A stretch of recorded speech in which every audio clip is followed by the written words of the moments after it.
In this week's message, I'm going back to At the Movie. So if y'all have been following along with me for the last couple weeks, I've been using the messages from Pastor Craig Rochelle in his series At the Movies. And I've been taking what I've been learning and I've been tying this in to sales-centric messaging to help all you sales professionals and sales leaders become even better than you are.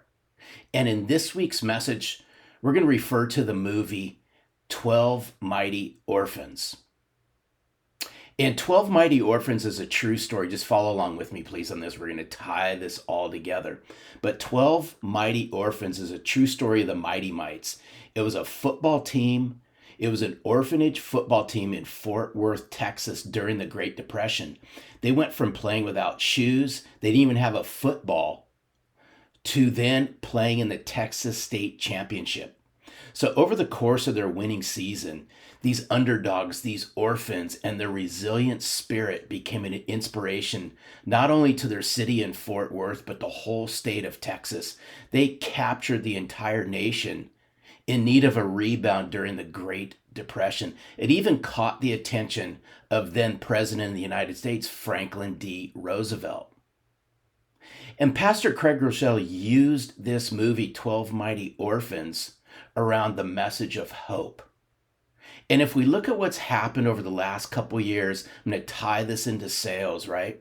Our sales world as sales professionals and sales leaders has been rocked, right? We may have had relational fallouts with our clients. We may have had personal relational fallouts. We've all been anxious. The economy has everyone in anxious thoughts. But here's what I'd like for us all to think about.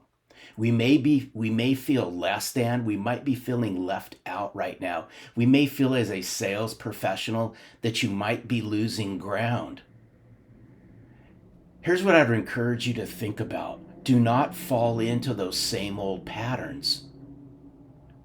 We must break the cycle of what got you there may not keep you there. Let's think about bringing hope and resiliency not only to ourselves, but to our clients and our future clients in how we help them do better business. So, as we start thinking about the 12 mighty orphans and what they all went through to overcome resiliency back in the Great Depression, here's what I'd like for us to think about, especially today, in this highly competitive sales world that you all live in.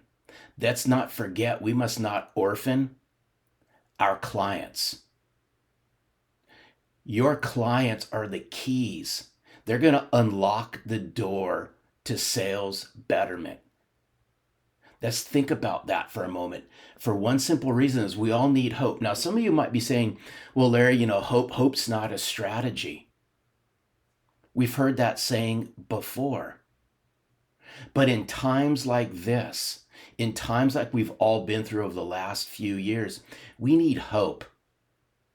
And that's hope of building better client relationships. That's hope of becoming a better sales professional and even driving more sales. So when we think about hope and resiliency, Pastor Craig Rochelle tied this into three things.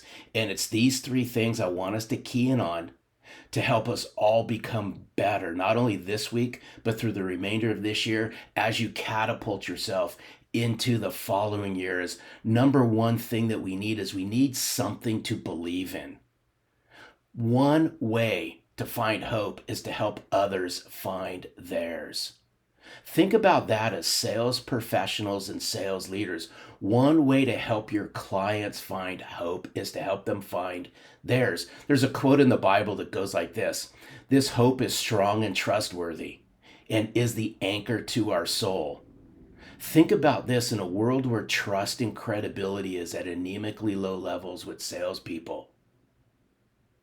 What can you do to bring hope to your clients? You see, the coach of those mighty mites, those orphans, that coach helped them see what they can become. Here's my question to you. Who is helping you to see what you can become? You have to be willing to adapt in this competitive landscape.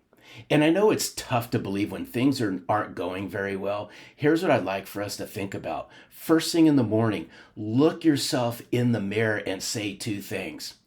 I am worthy and I am valuable, and recite it over and over and over again. So the first thing you need is you need something to believe in.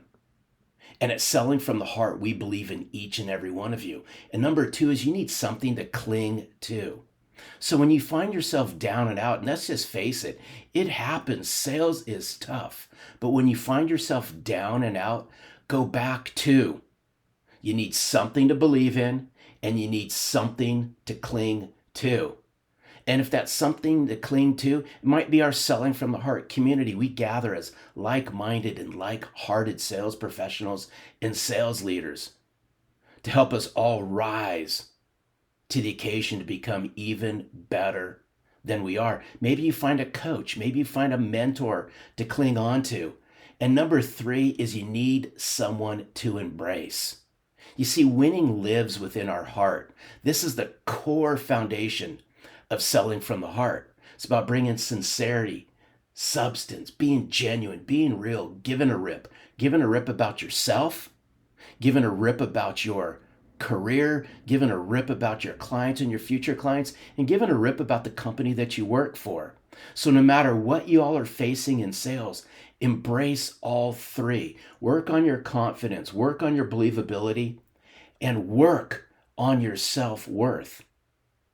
Yes, you can cling on to hope as you use that to help overcome resiliency.